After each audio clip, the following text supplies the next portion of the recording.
Hello everyone, कैसे हैं आप सब। आई होप कि आप सब ठीक होंगे।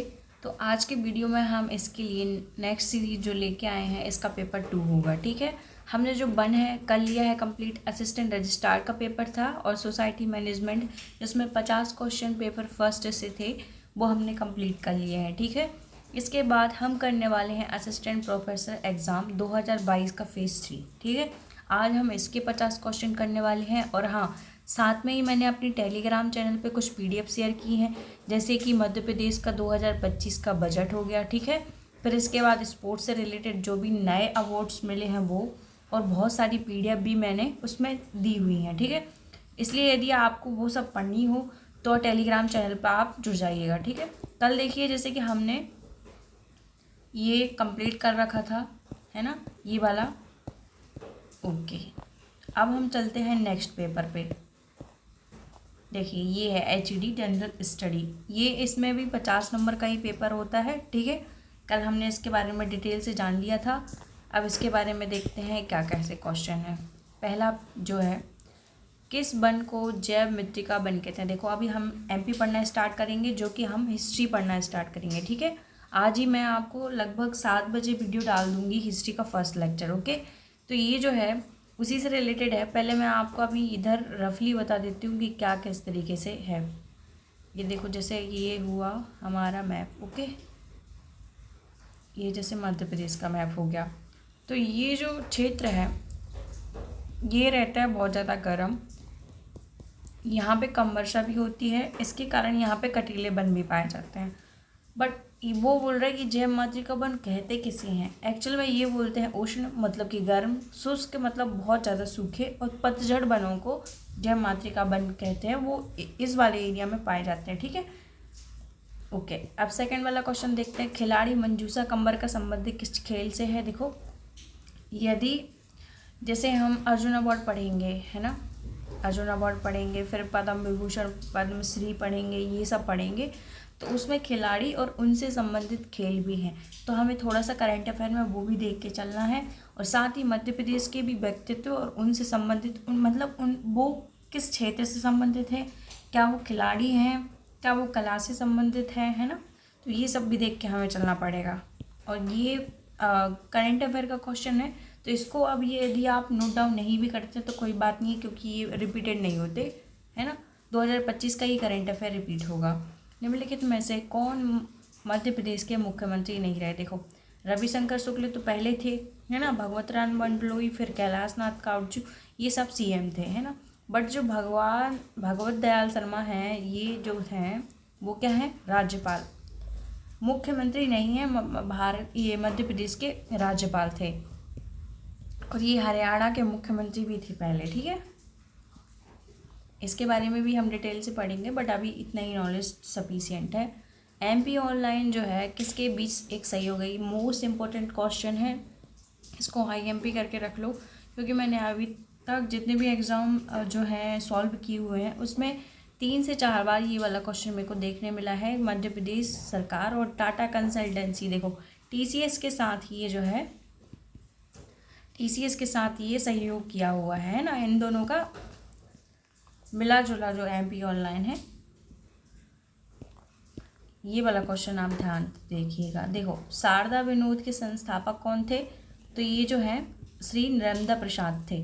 ये अच्छे से लिख लीजिएगा, क्योंकि कुछ ऐसी पत्रिकाएं या फिर कुछ ऐसी रचनाएं हैं जो कि बिल्कुल यूनिक पूछी जाती, हो सकता है इसी को रिपीट कर लें, इसलिए अच्छे से लिखना कि शारदा विनोद के संस्थापक कौन थे, Shri Narmada Prasad. Okay, next question देख लेते हैं कि मध्य प्रदेश में निम्नलिखित में से क्रिस्टल आईटी पार्क कहाँ पे है। ये है इंदौर। जितने भी आईटी पार्क हैं वो मोस्टली इंदौर और धार वगैरह में है, तो आप ये पहला अनुमान लगा सकते हैं, आप थोड़ा बहुत करके इंदौर ही लगाइएगा। ठीक है, तो IT park, crystal IT park बहुत ज़्यादा फेमस है, और ये कहाँ है, हमारे इंदौर में।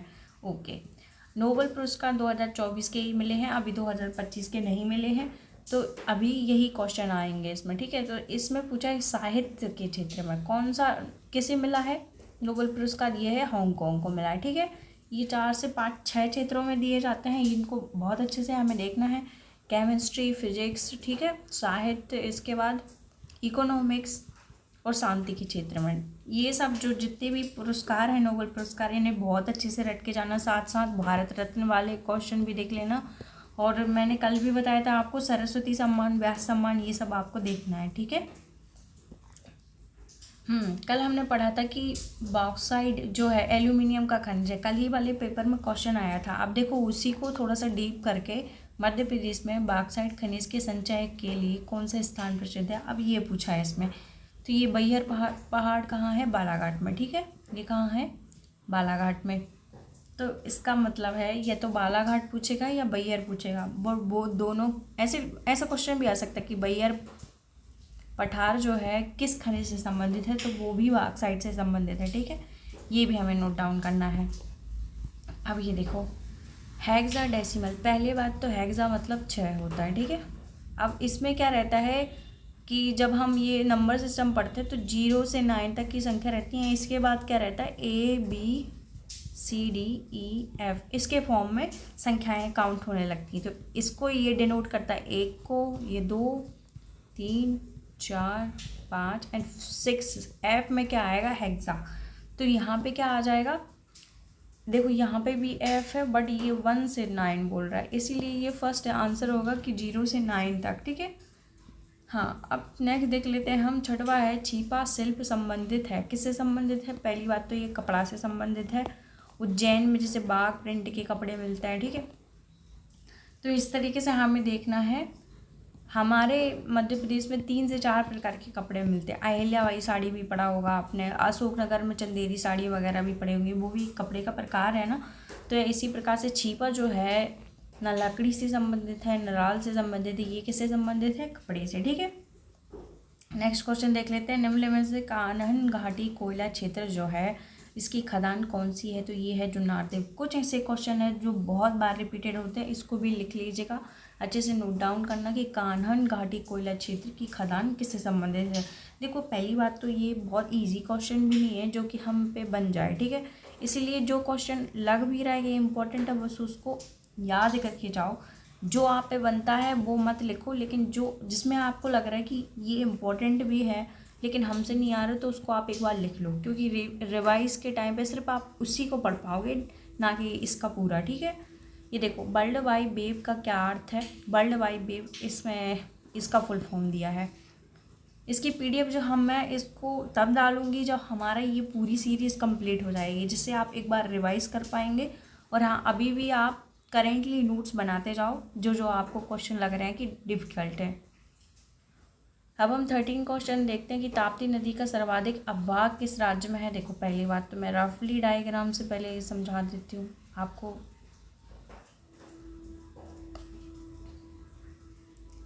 देखो ये है इधर बैतूल, ठीक है। बैतूल के मुल्ताई से निकलती ताप्ती। इधर क्या है, बुरहानपुर, है ना। इधर बुरहानपुर है, तो ये ताप्ती जो है इधर से निकलते निकलते ये महाराष्ट्र के एरिया में चल जाती है। मतलब कि ये है कि 724 किलोमीटर तो हमारे मध्य प्रदेश में चलती है, इसके बाद 724 किलोमीटर उसकी ओवरऑल है, तो वो इधर तक बस चलती है और यहाँ से महाराष्ट्र जो राज्य है उसमें एंटर कर जाती है। और सर्वाधिक उसका विस्तार जो है महाराष्ट्र के ही राज्य में है। तो इसमें यही पूछा कि ताप्ती नदी का सर्वाधिक अपभाग किस राज्य में है, तो वो है महाराष्ट्र, ठीक है। मध्य प्रदेश नहीं है इसका आंसर। नेक्स्ट क्वेश्चन देख लेते हैं। जनगणना 2011 के अनुसार मध्य प्रदेश के सबसे अधिक, क्या पूछा इसमें, जनसंख्या घनत्व। पहले तो नोट डाउन करो कि पूछा क्या है उसमें, कि जनसंख्या घनत्व वाले जिलों को उनके सही क्रम में व्यवस्थित कीजिए। पहली बात है तो देखो पहले भोपाल है 855 है ना किलोमीटर। ये देखो पहले भोपाल है, देन इंदौर है, फिर इसके बाद जबलपुर है। ये 3 बस याद कर लो, पहले भोपाल है, देन इंदौर है, फिर जबलपुर है। और हाँ, जनसंख्या वृद्धि एक अलग चीज़ है, जनसंख्या घनत्व एक अलग चीज़ है। 1 किलोमीटर के दायरे में लोग कितने कितने पास रहते हैं वो पूछा गया है, तो ये एक अलग फेनोमेना है ना। और जनसंख्या वृद्धि के बारे में जब पूछेंगे तो इंदौर आएगा पहले। अभी क्या पूछा है, जनसंख्या घनत्व, तो उसके अकॉर्डिंग आपको पहले भोपाल लगाना है, याद रखना है ये चीज़ें, है ना। अब देखो भूमरा के साथ हम लोग को ऐसे याद है, भूमरा का शिव मंदिर, भूमरा का शिव मंदिर, है ना। तो आपको भी याद हो जाएगा जैसे ही हम अपनी सीरीज़ स्टार्ट करने वाले हैं, जो हिस्ट्री पढ़ेंगे, तो आप इस तरीके से याद हो जाएगा आपको कि जैसे कि हम रट रहे हैं। ठीक है, मैं आपको ऑल अबाउट उसके आसपास जो भी हिस्ट्री घटित हो रही है उसका भी मैं वर्णन करूँगी, है ना, जिससे कि आप उसको कनेक्ट बहुत अच्छे से कर पाएंगे। ये किससे रिलेटेड है? सिमंदर है ये, है ना, और गुप्त काल से संबंधित है ये। ओके, गुप्त काल से संबंधित।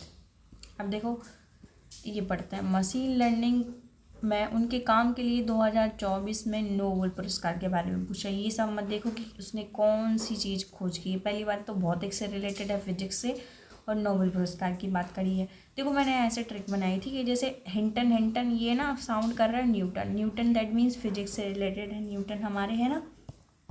तो ये क्या है, जॉब हाफील्ड और जेफरी हिल्टन, दोनों में से एक ही याद कर लो, दोनों साथ में ही आएंगे या फिर अकेले भी आ सकते हैं, तो हिंटन तो ज़रूर आएंगे। तो ये फिजिक्स से रिलेटेड है।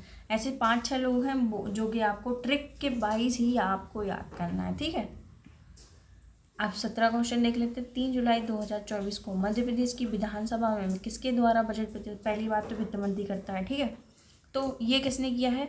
जगदीश देवड़ा। इन्होंने 3 से 4 बार किया है, मतलब जितनी बार भी सुनते हैं 2-3 तो हो गए होंगे इन्होंने बजट पेश किए, तो ये तो हो नहीं सकते।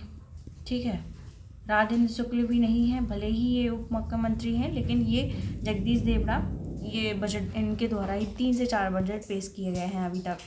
देखो कल का क्वेश्चन क्या था कि हम पढ़ रहे थे कंदरिया महादेव मंदिर, उसका कार्यकाल कैसा है? जैसे 950 से अपने 1050 के बीच लगाया था। यहाँ पे विद्याधर का जो है कार्यकाल चल रहा था, मतलब धंगदेव ने स्टार्ट करवाया था, विद्याधर ने कंप्लीट कराया था। पहली बात तो ये कहाँ है? खजुराहो छतरपुर में। दूसरी बात ये किसने बनवाया है? विद्याधर ने। तीसरी बात ये राजवंश कौन सा है? ये है चंदेल वंश। ठीक है, ओके। अब देखते हैं नेक्स्ट, तो मैं नवी किस जिले में स्थित है? तो ये गुना लिखा है ना। इसका आंसर क्या है? गुना। इसमें अशोकनगर नहीं है, वरना और कन्फ्यूजिंग होता। ये देखो, देश में पहली बार पेपरलेस कागज़ विहीन वोटिंग मशीन की शुरुआत पंचायत चुनाव में कहाँ हुई है?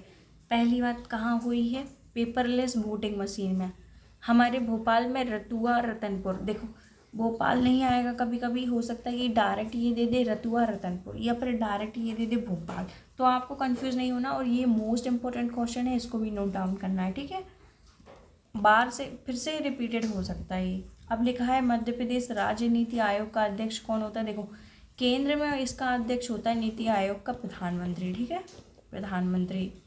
और राज्य की बातें करें तो इसका जो अध्यक्ष होता है वो होता है मुख्यमंत्री। तो इसमें राज्यपाल नहीं लगाना है, इसमें मुख्यमंत्री ही आएगा। ठीक है, ये अच्छे से, बहुत अच्छे से नोट डाउन करना है इसको।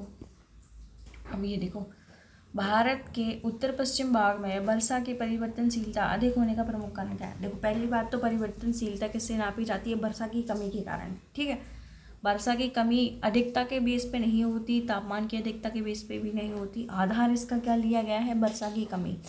अब ये परिवर्तनशीलता होती क्या है? देखो ये व्युत्क्रमानुपाती होती है वर्षा की, मतलब कि जहाँ वर्षा अधिक होगी वहाँ पे परिवर्तनशीलता कम होगी, और जहाँ पे जो वर्षा है वो कम होगी वहाँ पे परिवर्तनशीलता अधिक होने वाली है। ठीक है, तो जैसे यदि वो पूछे कि परिवर्तनशीलता जो अधिक है वो कहाँ होती है, तो उत्तर पश्चिम में।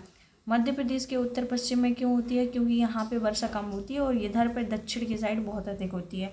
जब हम इसमें जलवायु पढ़ेंगे मध्य प्रदेश में, मैं ही आपको पढ़ाऊँगी ज्योग्राफी भी, तो उसमें ये साफ तरीके से मैं आपको उसकी पूरी बैकग्राउंड को समझा दूँगी। ठीक है, अब इसमें लिखा है चैट जीपीटी, इसमें जीपीटी बस लिखा है, चैट तो नहीं लिखा, लेकिन जीपीटी का ही फुल फॉर्म पूछ रहा है। तो जीपीटी क्या होता है? Generative pre train transformer. ठीक है, इसका ये फुल फॉर्म है, बहुत सारे फुल फॉर्म पूछे जाते हैं, इस बार भी पूछे जाएंगे आपसे।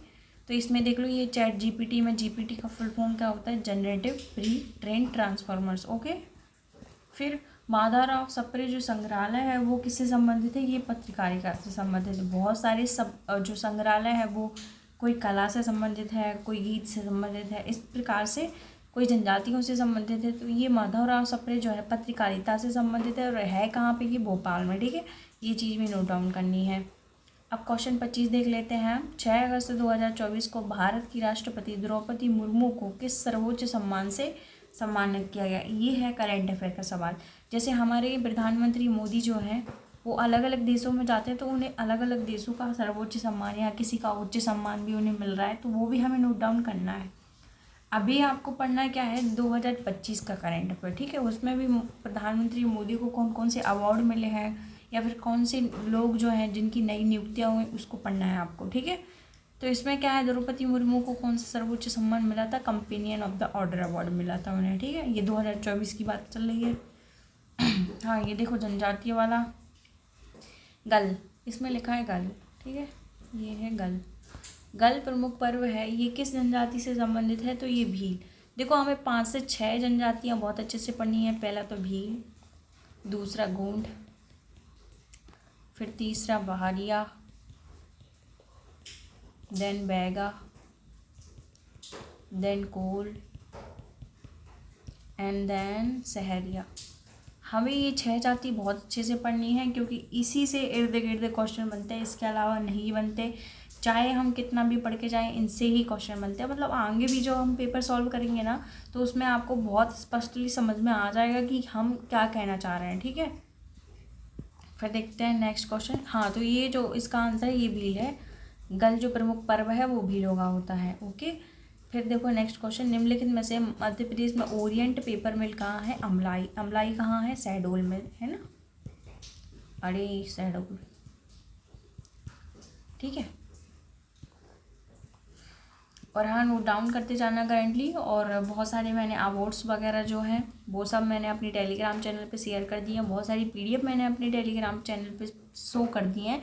यदि आपको उसमें से कुछ भी ज़रूरी लगता है तो आप उसको पढ़ सकते हो। और स्पेशली स्पोर्ट्स पढ़ना है आपको, और जो अभी नया बजट है 25-26 का उसको पढ़ना है, ठीक है। अब हम नेक्स्ट देख लेते हैं। क्रिकेट में उत्कृष्ट प्रदर्शन के लिए अर्जुन अवार्ड जो है 2023 में किसे सम्मानित किया था, मोहम्मद शमी को। ये क्रिकेट से रिलेटेड भी बहुत सारे जो अवार्ड रहते हैं वो बहुत इंपॉर्टेंट रहते हैं। आमतौर पे लड़कों पे बन जाते हैं लेकिन लड़कियों से नहीं बनते, तो उससे उनसे गुजारिश है कि वो करेंट अफेयर ही पढ़े, है ना, स्पीडी पढ़ ले पूरी, या फिर यूट्यूब के थ्रू तैयारी कर ले, ठीक है। अब देखो ये क्या है, मध्य प्रदेश का पहला पवन ऊर्जा संयंत्र कहाँ स्थापित हुआ है, ये है जामगोदरानी पहाड़ी। ये कहाँ है, देवास में। पवन संयंत्र से जितनी भी वो ऐसी चक्कियाँ, पवन चक्कियाँ लगी रहती है ना, उसकी अधिक मात्रा कहाँ है, देवास में हमारे। कौन सा प्लेटफॉर्म अपने नियमित पोस्ट पर 280 बढ़ने की सीमा रखने के लिए जाना जाता है। पहले तो इसी को नोट डाउन करो, 280 बढ़ने की सीमा रखने के लिए जाना जाता है, तो वो क्या है, एक्स। और एक्स को क्या है, ट्विटर का ही न्यू फॉर्म है। मतलब कि ये जो है एलन मस्क ने इसका नाम परिवर्तित कर दिया है। इसका नाम क्या हो गया है अब, एक्स। यदि आप पे क्वेश्चन पूछे कि यही कि ट्विटर का अब नया नाम बताइए क्या है, या फिर एक्स का पुराना नाम बताइए क्या है, या फिर ये आ सकता है कि ऐसा कौन सा प्लेटफॉर्म है जिसमें अब आप कुछ सम अमाउंट आप पे करके ब्लू जो टिक है वो मतलब आपको मिल सकती है, तो वो कौन सी है, एक्स, ठीक है। इस तरीके से साइन बना होता है जिनके, तो वो है एक्स, है ना। आई होप कि आपको समझ में आ रहा होगा। बस हो गया भाई।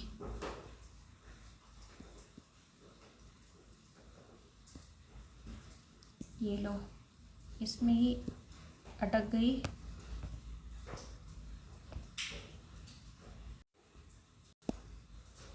अब इसमें अटक गई, सॉरी फॉर डिस्टर्बेंस। अब देखो ये 31 का देख लेंगे हम। नर्मदा घाटी में कम वर्षा का सर्वप्रथम जो है प्रमुख कारण क्या है। देखो नर्मदा घाटी तक मानसून हवाएं शुष्क हो जाती हैं, ऐसा तो है नहीं है, है ना। 50% दक्षिण पश्चिम में से आती है, 50% दक्षिण पूर्व से आती है, लेकिन अधिक मात्रा में 80% मान सकते हो ये दक्षिण पूर्व से आती है, पश्चिम से। दूसरा क्या है, सतपुड़ा पर्वत की वृष्टि छाया क्षेत्र होने के कारण, ये मेन पॉइंट है। देखो विंध्याचल पर्वत की वृष्टि, देखो ये ट्रिक याद रखो, VNST। वी क्या है, विंध्याचल, N क्या है, नर्मदा नदी, फिर S क्या है, सतपुड़ा, फिर T क्या है, ये ताप्ती नदी। तो इस तरीके से ये जो है हमारे मध्य प्रदेश में क्रम हुआ है, ठीक है। अब इसमें बोला है कि सतपुड़ा की जो वृष्टि क्षेत्र छाया है उसके कारण हमारे में कम वर्षा होती है। घाटी की गहराई, ये कोई रीज़न नहीं है। अब मैं आपको इस तरीके से बताती हूँ वृष्टि छाया क्षेत्र कहलाता क्या है। वृष्टि छाया, देखो पहली बात तो जैसे कि ये बारिश हो रही है, ठीक है, ये बारिश की दिशा इस तरीके से है और यदि कोई इस तरीके से पहाड़ या पर्वत है जो भी है, तो वो इनसे ये टकराएगा और यहाँ पे बारिश होगी, बारिश होगी। और मान लो यही क्षेत्र ये इस प्रकार से जा रही हैं और इनके ही दिशा में ये पहाड़ है, तो ये इनसे टकरा नहीं पाएंगे, ये इसके समानांतर निकल जाएंगे यहाँ से, और ये इस प्रकार से छाया टाइप की बन जाएगी कि हाँ हमने तुम्हें बचा लिया, तुम्हारे ऊपर बारिश नहीं होने दी। तो ये एक प्रकार से क्या हो जाएगा, वृष्टि छाया क्षेत्र हो जाता है। इसी कारण हमारे नर्मदा क्षेत्र में जो है कम वर्षा होती है, गर्मी ज़्यादा पड़ती है। अब देखो ये इम्पोर्टेंट क्वेश्चन है, हो सकता है ये रिपीट हो जाए, क्योंकि अहिल्याबाई होलकर से संबंधित हमेशा मतलब योजनाएं बनती है। 2025 में भी कुछ योजना आई थी इसके बारे में, ठीक है। तो ये जो देवी अहिल्याबाई, इनका जन्म पूछा है तो 31 मई 1725 है इनका, ये बहुत अच्छे से याद रखना है ना, 31 मई 1725। इनके द्वारा बनाया गया मंदिर भी याद रखना, इन्होंने राजधानी कब परिवर्तित की ये भी याद रखना है ना, ये आपको याद रखना है। फिर अब देखो कौन सी कंपनी जो है फेसबुक, इंस्टाग्राम और व्हाट्सअप का स्वामित्व और संचालन करती है, तो ये है मेटा। आप जब भी व्हाट्सअप खोलते हो या फिर कुछ भी आप व्हाट्सअप भी खोल लो या फेसबुक खोल लो, तो उसमें मेटा लिखा होता है, ठीक है। और एडवर्टाइजमेंट भी आई थी जब इन्होंने आधिपत्य किया था, अधिग्रहण किया था। अब देखो सुरेती, पिछले वाले पेपर में भी ये आया था कि नहीं, हमने पढ़ा था कि ये भित्ति चित्र है बुंदेलखंड का। और मटकी नृत्य वाला भी क्वेश्चन आया था, ये देखो फिर से रिपीट हो गया। इसका मतलब है इसके इर्द गिर्द ही क्वेश्चन बनते हैं और आपको 4 से 5 क्वेश्चन आपके किसी भी पेपर में देखने को मिल जाएंगे। इसीलिए मैं बोलती हूँ ये बहुत ही ज़्यादा मोस्ट इम्पॉर्टेंट है। हमें कम से कम हमारे पास कितने हैं 28 से 30 क्वेश्चन पेपर है जो कि हमें लगाने ही हैं कैसे भी करके पेपर फर्स्ट मतलब पेपर आने तक। ओके, अब नेक्स्ट क्वेश्चन देख लेते हैं। पहला लिखा है निम्नलिखित में से कौन सी मध्य प्रदेश और उत्तर प्रदेश की साझा अंतर्राष्ट्रीय परियोजना नहीं है। सबसे पहले क्वेश्चन देखो क्या पूछा है, उसमें नहीं है। यदि हम नहीं पढ़ते कि यार इसमें तो लिखा है कि परियोजना है तो हम पहला ही तुक्का लगा देते, लेकिन ऐसा नहीं करना है, इसमें लिखा है नहीं है, ठीक है। भांडेर भी है, कैमूर भांडेर, ये तो है ही मध्य प्रदेश में। उर्मिल परियोजना ये छतरपुर के पास है, that mean Chhatarpur plus UP की बॉर्डर मिलती है। राजगढ़ ये भी परियोजना कहाँ है, ये हमारा यूपी वाला बांदा क्षेत्र हो जाएगा, ललितपुर झांसी हो जाएगा, और यहाँ पे दतिया साइड हो जाएगा, दतिया अशोकनगर है ना। तो इस साइड ये तीनों परियोजनाएं जो है संयुक्त रूप से यूपी से साझा करती है, लेकिन कौन सी नहीं करती, ये सुक्ता। ये सुक्ता कहाँ है, खंडवा साइड है ना, खंडवा खरगोन साइड है, ये तो नीचे है मध्य प्रदेश के, तो ये यूपी से कोई इसका लेना देना नहीं है, तो ये आंसर हो जाएगा सुक्ता परियोजना। ओके, देखो अपन को लग रहा होगा ये कितनी बड़ा पेपर है, कितना बड़ा क्वेश्चन है। देखो, एक विकेंद्रीकृत डिजिटल बही खाता तकनीक जो कई कंप्यूटर पर लेन देन को सुरक्षित रूप से रिकॉर्ड करती है, मुख्य रूप से बिटकॉइन आ गया, बिटकॉइन पहली बात, जैसी क्रिप्टो करेंसी में उपयोग की जाती है। आप तो बस शब्द पकड़ो, शब्द से ही तुरंत आंसर आएगा। बिटकॉइन में क्या चलता है, ब्लॉकचेन चलती है कि नहीं। ये इंटरनेट IoT एक अलग प्लेटफॉर्म है, इंटरनेट ऑफ थिंग ये अलग चीज़ है। क्लाउड कंप्यूटिंग भी एक्सेस करने के लिए किसी भी चीज़ को, मतलब कि हम कहीं और जा रहे हो उसमें अपन स्टोरेज करने वाली चीज़ें हैं इसमें cloud computing. Artificial intelligent AI है, वो हमारी मदद करती है, हम कुछ भी उनसे सर्च करवा लेते हैं, पूछ लेते हैं, तो वो फट से जवाब देती है, ठीक है। IoT एक प्लेटफॉर्म है, इसमें हम बहुत सारी स्मार्ट चीज़ों को देखते हैं, उपकरण वगैरह देखते हैं। वो आजकल जो स्मार्ट बोल सकते हैं इंस्ट्रूमेंट बन रहे हैं वो IoT के बेस पे बन रहे हैं। तो आंसर क्या होगा, ब्लॉकचेन। इस तरीके से भी हम एलिमिनेट कर सकते हैं। अब ये देखो क्वेश्चन, मध्य प्रदेश व्यापार संवर्धन परिषद का क्या कार्य है। देखो ये वाला हमसे नहीं बनता मान लो, तो ऐसा नहीं है कि हमसे बन नहीं पाएगा। जैसे उद्यमिता विकास, हाँ हर कोई उद्यमिता विकास ही चाहता है, निर्यात बुनियादी ढांचे का विकास हो, निर्यात पारिस्थितिकी तंत्र का विकास हो, तो ये तीनों कारण सही हैं। अब यदि किसी क्वेश्चन के मात्र आ जाए या फिर केवल आ जाए या फिर नहीं आ जाए, तो ऐसे क्वेश्चन ऐसे तथ्य से ना हमें बचना है। हो सकता है वो बहुत बार बहुत चांसेस होते हैं, 90 से 95% चांसेस होते हैं कि यही वाले जो ऑप्शन है ये गलत होंगे, ठीक है। ओके, अब हम देख लेते हैं एक रचना दी हुई है, बृहत संहिता के लेखक कौन है। तो बृहत संहिता के लेखक जो हैं कौन है, ये बराम है, ठीक है।